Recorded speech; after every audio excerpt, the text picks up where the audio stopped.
Hello everyone, welcome to the YouTube channel of Botany Handles. I am Nidhi and today I am here with a new topic that is DNA replication. So without wasting any time, just let's get started with our today's topic that is DNA replication. And here is its first slide. So DNA replication क्या होता है? जब DNA replication का मतलब होता है DNA की synthesis. What is it? DNA की synthesis. डीएनए की सिंथेसिस से मतलब होता है डीएनए का बनना। और डीएनए कैसे बनेगा? डीएनए से। दैट इज, अगर हम बोलें कि डीएनए से डीएनए का सिंथेसिस होना डीएनए रेप्लिकेशन होता है, then it will be a correct definition of DNA replication. Yes, मतलब खुद डीएनए ही डीएनए को बनाता है, तो उस प्रोसेस को हम बोलते हैं कि डीएनए कॉपी कर रहा है। इट मीन्स डीएनए अपने आप को रेप्लिकेट कर रहा है और डीएनए की रेप्लिकेशन हो रही है और डीएनए अपने मल्टीपल कॉपीज बना रहे हैं।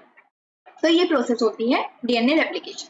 तो अगर मैं इसको डिफाइन करना चाहूँ तो मैं कुछ इस तरह से बोलूंगी, द फॉर्मेशन ऑफ डीएनए या फिर the formation of new strand of DNA with the help of a template DNA. Yes, because हमें पता है डीएनए टू स्ट्रैंडेड होता है, तो डीएनए का कोई भी एक स्ट्रैंड एज टेम्पलेट वर्क करता है एंड टेम्पलेट की तरह वर्क करके वो क्या बनाता है, न्यू डीएनए स्ट्रैंड की फॉर्मेशन करता है और यही प्रोसेस होती है डीएनए रेप्लिकेशन। ओके, आपको समझ आया? नाउ, अब डीएनए रेप्लिकेशन की प्रोसेस में बहुत सारे एंजाइम्स यूज होते हैं। तो उनमें से कुछ एंजाइम्स के नाम कुछ इस तरह से हैं। जैसे अगर हम फर्स्ट एंजाइम की बात करें तो वो होता है हेलिकेज एंजाइम।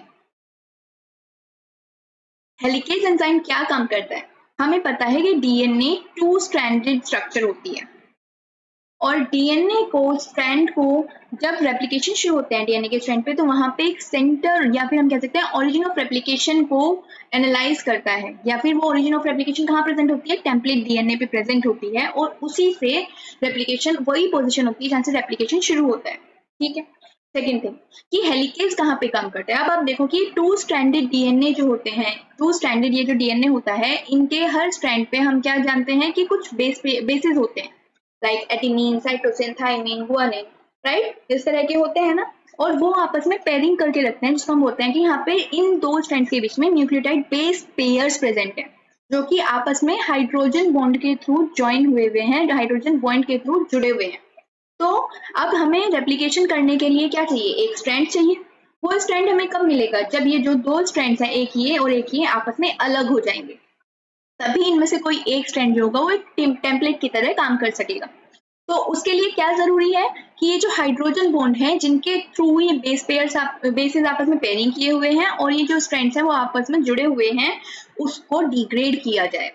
तो वो डिग्रेड करने का काम कौन करता है? वो उसको डिग्रेड करने का काम करता है हेलिकेज। इट मींस ये जो हेलिकेज एंजाइम है, ये क्या करेगा, ये जो बेस पेयर्स आपस में पेयरिंग किए हुए हैं, इनकी बॉन्डिंग को तोड़ेगा, यानी इनके हाइड्रोजन बॉन्ड को ब्रेक करेगा, उनकी डिग्रेडेशन करेगा, जिससे क्या होगा कि ये दो स्ट्रैंड्स आपस में अलग हो जाएंगे। ठीक है। सो इसीलिए ये one of the important enzyme है in the process of DNA replication, because ये बहुत इंपॉर्टेंट रोल प्ले कर रहा है, ऑफ कोर्स, राइट? ये दो स्ट्रैंड्स को क्या करने की कोशिश कर रहा है? तोड़ने की कोशिश कर रहा है, ताकि वो सिंगल स्ट्रैंड बन सके। ठीक है।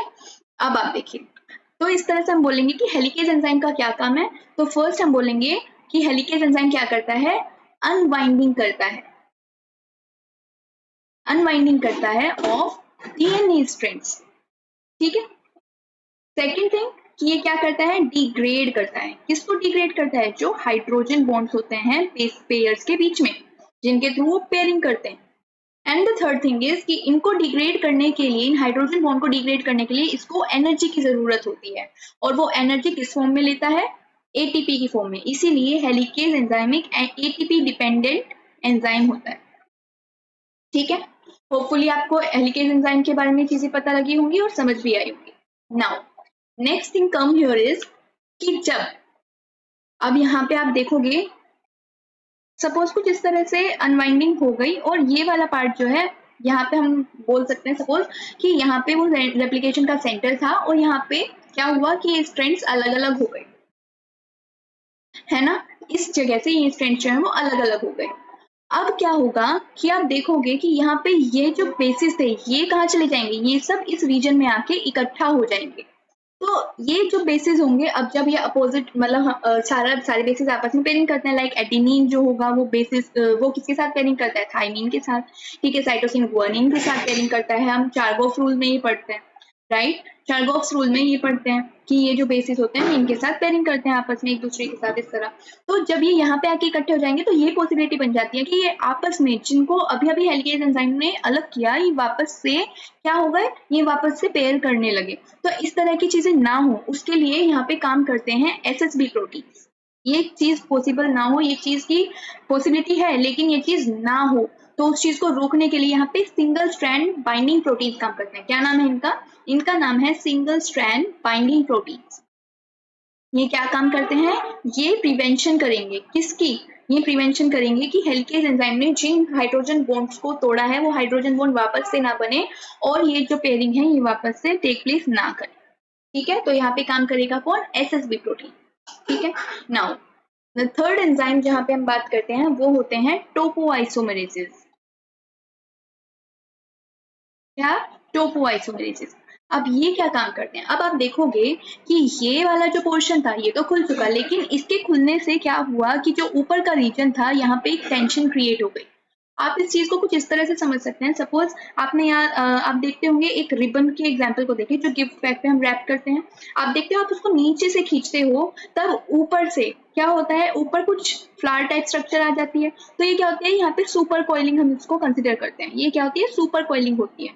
यहाँ पे एक टेंशन क्रिएट होती है ताकि जो खुला हुआ पार्ट है वो कैसा हो जाता है, वो आके एक जगह इकट्ठा होने लगता है। तो ये सुपर कॉइलिंग होती है। ऐसी ही कुछ चीज जो है, ऐसी कुछ कंडीशन यहाँ पे बनती है जब यहाँ पे ये वाला स्ट्रैंड का ये वाला पार्ट खुल चुका है तो ऊपर से ये चीजें आके ऊपर के जो केसेस हैं यानी ऊपर का जो स्ट्रेच जो एक स्ट्रक्चर है यहाँ पे कुछ टेंशन क्रिएट हो जाती हैं जिससे यहाँ पे सुपर कॉइलिंग होने लगती है। तो ये सुपर कॉइलिंग ना हो इसीलिए इन सुपर कॉइलिंग को रिड्यूस करता है और प्रिवेंट करता है कौन? टोपोआइसोमेरेसेस एंजाइम, ठीक है। टोपोआइसोमेरेसेस एंजाइम क्या काम करते हैं?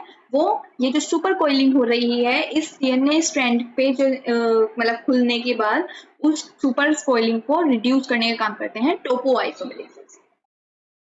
होपफुली आपको ये समझ आ रही होंगी सारी चीजें। Am I clear? Okay. So fourth is कि हमारा नेक्स्ट एंजाइम क्या आता है। नेक्स्ट एंजाइम यहाँ पे काम करता है वो होता है प्राइमेज एंजाइम। ये बहुत ज्यादा इंपॉर्टेंट एंजाइम है, पता है क्यों? क्योंकि DNA रेप्लिकेशन के लिए जो मेन एंजाइम वर्क करता है वो होता है, अगर हम बात करें पूरी प्रोसेस में, तो वो होता है DNA पॉलीमरेज एंजाइम। ओके, वो होता है DNA पॉलीमरेज एंजाइम। अब ये जो DNA पॉलीमरेज एंजाइम होता है क्या करता है? यही पूरे स्ट्रैंड की फॉर्मेशन करता है। जो कॉम्प्लीमेंट्री स्ट्रैंड होगा, जो कॉपी हो रहा है स्ट्रैंड, उसकी फॉर्मेशन कौन करेगा? DNA polymerase. बट ये ना एक शर्त रखता है कि मैं इतना बड़ा काम कर रहा हूँ, मुझे कुछ तो चाहिए। तो इसकी बेसिक रिक्वायरमेंट ये होती है कि इसको काम करने के लिए क्या चाहिए होता है? इसको काम करने के लिए 3' OH फ्री एंड चाहिए होता है। क्या चाहिए होता है? जो 3' OH एंड होता है वो फ्री चाहिए होता है। उसे चाहिए कि यहाँ पे कुछ और बाइंड ना करे, यहाँ पे यहाँ मुझे ये जगह खाली चाहिए। तो इस 3' OH एंड को, फ्री एंड को पाने के लिए यहाँ पे प्राइमेज एंजाइम को बुलाया जाता है और कहा जाता है भैया तुम आओ। क्यों? बिकॉज यही वो एंजाइम है जो कि क्या करता है, 3' OH एंड को फ्री OH एंड दे सकता है। क्यों? बिकॉज प्राइमेज जो है वो प्राइमर्स की फॉर्मेशन करता है। अब प्राइमर्स क्या होते हैं? प्राइमर्स जो होते हैं वो छोटे छोटे RNA स्ट्रेचेस होते हैं। अब आप बोलोगे मैम हम तो DNA से DNA का रेप्लिकेशन कर रहे हैं, DNA से DNA बनाने, तो RNA की क्या जरूरत पड़ गई? तो भैया इसका रीजन भी यही है कि RNA स्ट्रेचेस जो होंगे वहीं पे हमें 3' OH फ्री एंड मिलेंगे। और ये 3' OH फ्री एंड किसके लिए हेल्पफुल है? DNA पॉलीमरेज के एक्शन के लिए, है ना। तो इसके लिए जरूरी है कि हमारे पास प्राइमेज एंजाइम हो जो कि हमें प्राइमर्स देगा, और प्राइमर्स RNA स्ट्रेचेस होते हैं जिनसे हमें 3' OH एंड फ्री मिलेंगे, जिसके बेसिस पे DNA पॉलीमरेज अपना एक्शन करेगा। समझ आ गया? चलिए, तो होपफुली ये वीडियो आपके लिए हेल्पफुल रही होगी। अगर आपको मेरी वीडियोस पसंद आ रही हैं, मेरा कंटेंट पसंद आ रहा है, प्लीज अगर आप इस वीडियो में आखिरी तक बने हुए हैं तो please like, share and subscribe my channel and videos को शेयर कीजिए और ये कंटेंट और मेरी हेल्प कीजिए कंटेंट को स्प्रेड करने में, अवेयरनेस फैलाने में। मेरा टेलीग्राम चैनल का लिंक आपको डिस्क्रिप्शन बॉक्स में मिल जाएगा एंड आप अपनी क्वेरी वहाँ पे छोड़ सकते हैं और मैं आपकी क्वेरी को पूरी तरह से सोल्व करने की कोशिश करूंगी। Join the Telegram channel, given the link below, and just thank you.